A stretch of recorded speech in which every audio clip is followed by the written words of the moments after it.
Faire des économies d'énergie, c'est extrêmement important dans le cadre de vos locations courte durée. C'est comme ça que vous allez pouvoir faire des économies et donc aussi augmenter votre marge. On peut augmenter sa marge en augmentant son chiffre d'affaires, mais on peut aussi gagner plus d'argent en réduisant tout simplement la consommation énergétique dans nos logements. Donc, dans économie énergétique, on peut parler de l'eau, de l'électricité et du gaz. Et donc, je vais vous montrer différentes choses que vous pouvez utiliser pour faire des réductions d'eau, d'électricité et de gaz et donc payer moins de factures et donc derrière augmenter vos gains dans le cadre de vos locations pour durer. Donc, tout simplement, tout ce qui est lié à l'économie d'eau, on peut utiliser des mousseurs hydro-économes. C'est très peu cher à acheter, c'est très simple d'utilisation, c'est très simple d'installation. Je trouve ça encore dommage de ne pas avoir ça dans chacun de vos logements. Vous allez pouvoir, grâce à ça, avoir des économies d'eau qui sont importantes. Vous imaginez si vous avez plusieurs logements, les économies d'eau que vous pouvez avoir simplement grâce à ces mousseurs qui sont extrêmement faciles à se procurer et surtout à mettre en place. Vous pouvez utiliser aussi des mitigeurs thermostatiques. Alors évidemment, si le logement est déjà mis en place, il y a déjà un mitigeur qui est mis en place, vous n'allez pas le changer. Mais ça, l'exemple du mitigeur thermostatique, c'est si vous étiez amené à le changer, le mitigeur, ou si vous étiez en cours de travaux, pensez à mettre ce type de mitigeur. Ça évite à ce qu'il y ait de l'eau qui coule pour rien pendant que ça chauffe ou que ça refroidit. Alors que là, si vous mettez directement la bonne température, en tout cas, c'est le voyageur qui va mettre directement la bonne température, il ne va pas laisser couler de l'eau quelques secondes ou quelques minutes, ou le temps que l'eau se réchauffe, ou le temps que l'eau se refroidit. C'est ce qui se passe habituellement avec un mitigeur plus simple. On met l'eau chaude, mais pendant quelques secondes, il y a de l'eau froide qui tombe. Pendant ce temps-là, l'eau coule dans le vide. Ou pareil, pendant qu'on règle l'eau chaude, comme d'un seul coup on a mis trop chaud, pareil, on fait couler de l'eau à vide tant que ça refroidit. Là, avec un mitigeur thermostatique, vous mettez tout de suite la bonne température et donc là, le voyageur, il est sous l'eau directement et donc il ne fait pas couler de l'eau pour rien. Ça, c'est aussi des économies d'eau à mettre en place. Il y a la mise en place également de douchettes filtrantes. Donc ça, c'est pareil, c'est facile à se procurer, c'est facile à mettre en place. Ça vous permet également de faire des économies d'eau importante. Alors évidemment, sur un logement, ça restera minime, mais si vous avez plusieurs logements, sur l'eau, vos factures vont vraiment diminuer. Mais franchement, la mise en place de certaines de ces astuces pour l'eau est extrêmement importante à mes yeux, surtout qu'honnêtement, c'est très peu onéreux à l'achat et c'est facile à mettre en place. Alors ça, on le retrouve plus souvent dans chacun de vos logements, c'est le chasse d'eau à double commande. Donc lorsque vous avez la possibilité de mettre ce type de chasse d'eau, faites-le. Tout simplement parce que vos voyageurs, voilà, quand ils font la petite commission, appuieront sur le petit bouton. Lorsqu'ils feront la grosse commission, appuieront sur sur le gros bouton. Et donc, tout ça va amener au fur et à mesure, c'est des petites économies comme ça qui vont vous faire gagner de l'argent. Donc, si vous avez déjà une chasse d'eau à double commande, bah, tant mieux. Si par contre vous n'en avez pas et que vous étiez amené à un moment donné à changer de chasse d'eau, pensez à mettre des chasses d'eau à double commande. Donc là, sur l'illustration, c'est une grosse chasse d'eau. En tout cas, les boutons sont très gros, mais vous avez des petits boutons avec deux boutons justement à l'intérieur, un gros et un petit, qui fonctionnent très bien, qui peut s'adapter sur l'ensemble de vos toilettes. L'électricité, là, c'est un point encore plus important parce que l'eau est encore accessible en France en termes de prix. Pour combien de temps, je ne sais pas, mais l'eau reste encore accessible. Donc, c'est vrai que ça va être des économies substantielles. Par contre, sur l'électricité, vous allez gagner énormément d'argent. Comment on va faire? En tout cas, moi, c'est ce que je mets en place et ce qui me permet d'avoir des remboursements réguliers à la fin d'échéance à chaque fois, comme là, Total Energy qui m'a remboursé 76 euros. Tout est bon à prendre. Et à la fin de mes échéances, j'ai souvent des remboursements parce que j'ai mis en place des économies d'énergie. Je vais vous expliquer ce que j'ai mis en place de mon côté dans mes logements.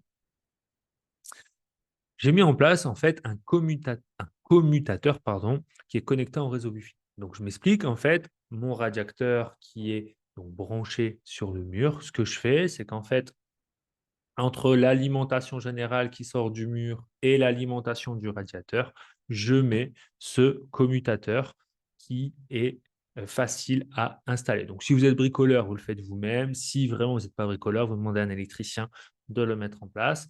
Et en fait, ça, vous allez le connecter en réseau Wi-Fi avec l'application Tuya, mais je vais vous expliquer juste après comment ça fonctionne. Avec ce commutateur, on va mettre en fait un capteur de température dans le logement. Donc, le commutateur et le capteur de température, c'est un dispositif qui fonctionne ensemble. Donc, je m'explique. Dans chacune des pièces où vous souhaitez contrôler la température, vous mettez un capteur de température. C'est facile, il y a une pile à mettre à l'intérieur et vous le mettez dans un lieu qui est inaccessible pour votre voyageur, sous un meuble, derrière un canapé, etc., qui est connecté également en Wi-Fi. Vous allez reprendre le commutateur qui est aussi connecté en Wi-Fi. Ces deux boîtiers sont connectés sur l'application Tuya. Sur cette application Tuya, je vais vous montrer après, on va mettre des scénarios en place. L'application Tuya dont je vous parle, c'est entièrement gratuit. Les deux éléments dont je vous parle, le commutateur et le capteur de température, vous allez sur le site par exemple ici SmartLock et vous allez trouver tout simplement ces deux références. Je reviens à l'application Tuya. Vous mettez des scénarios en place. Par exemple, si le capteur de température capte une température supérieure à 19 degrés dans la pièce où il se situe, alors le commutateur coupe l'électricité qui vient dans le radiateur. Qu'est-ce que ça veut dire par là? C'est que si le voyageur arrive, il met votre radiateur à fond, le radiateur chauffe, ça arrive à 19 degrés, automatiquement, le capteur de température capte qu'il fait plus de 19 degrés dans votre scénario et donc envoie le signal au commutateur de couper l'électricité de votre radiateur. À l'inverse, vous pouvez mettre aussi un autre scénario, vous pouvez mettre autant de scénarios que vous voulez, et d'ailleurs le but c'est de mettre deux scénarios à chaque fois. Donc là, vous pouvez mettre un autre scénario. Si la température descend en dessous de 19 degrés, il faut réalimenter le radiateur et réchauffer. Ce qui fait que le voyageur, lorsqu'il arrive, il peut mettre le bouton à fond. Si vous avez indiqué que la température idéale de votre pièce est 19, 20, 21, en tout cas une température cible, à partir du moment où cette température cible est dépassée, l'électricité ne passe plus dans votre radiateur. Et donc, ici, il y a une économie d'électricité importante. Moi, je fais en moyenne 5% d'économie sur mes factures grâce à ça. Donc ça, c'est extrêmement important.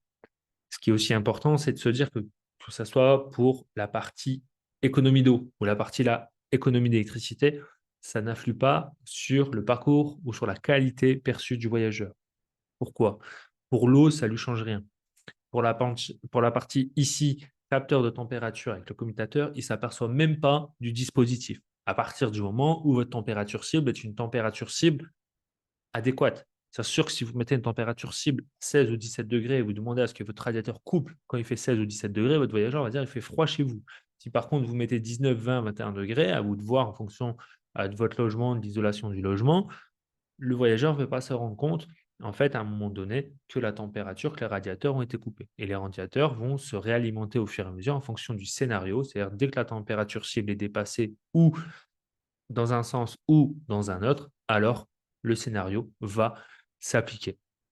Il faut avoir en tête que ça se met en place sur tout type de radiateur et surtout sur les radiateurs qu'on appelle grille-pain ou les anciens radiateurs.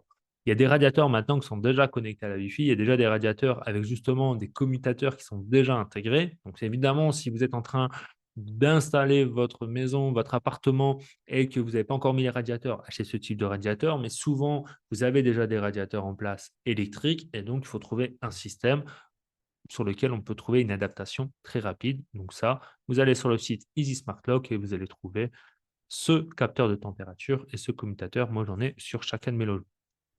Et justement, ce que je disais, c'est qu'on va relier ces deux dispositifs à l'application Tuya, qui est gratuite. Et sur l'application Tuya, on va mettre en place tout simplement des scénarios. Donc là, on voit mes deux dispositifs, mon capteur de température à gauche, mon connecteur à droite. Et donc, on met tout simplement deux scénarios. Mon scénario à gauche, qui est si la température, par exemple, du sèche-serviette dépasse 21 degrés, dans ces cas-là, ça se coupe, ça se met en off. Si la température dans la pièce dépasse mais vers le bas, pardon, 19 degrés, donc baisse en dessous des 19 degrés, dans ces cas-là, on rallume le sèche-serviette. Donc, ce qui veut dire par là, c'est que la pièce et toujours entre 19 et 21,8 degrés, en l'occurrence dans ce scénario que je vous montre à titre d'exemple et surtout vous pouvez le modifier autant que vous voulez, pareil avec votre téléphone sur l'application Tuya. On peut faire aussi des économies d'électricité sur votre clim. Pour ça, on peut utiliser ce qu'on appelle Sensibo. Donc ce dispositif Sensibo, je vous explique comment il fonctionne. En fait, ce boîtier qui est ici, vous allez le connecter à la Wi-Fi. Ce boîtier-là, en fait, va se connecter à votre télécommande. Tout simplement, une fois qu'il est connecté en infrarouge avec votre télécommande, et en fonction des scénarios que vous avez entrepris dans l'application Sensibo, on revient sur le même fonctionnement que je vous ai montré auparavant avec les radiateurs. Si la température captée par Sensibo est supérieure ou inférieure à la température cible que vous avez décidée, dans ces cas-là, il y a l'action de couper ou d'alimenter la clim qui se met en place. Alors, ça coupe pas au niveau de l'alimentation de la clim, tout simplement parce que là, vous pourriez bousiller votre clim. Là, tout simplement, ça envoie un signal à votre télécommande d'ouvrir ou de fermer la climatisation.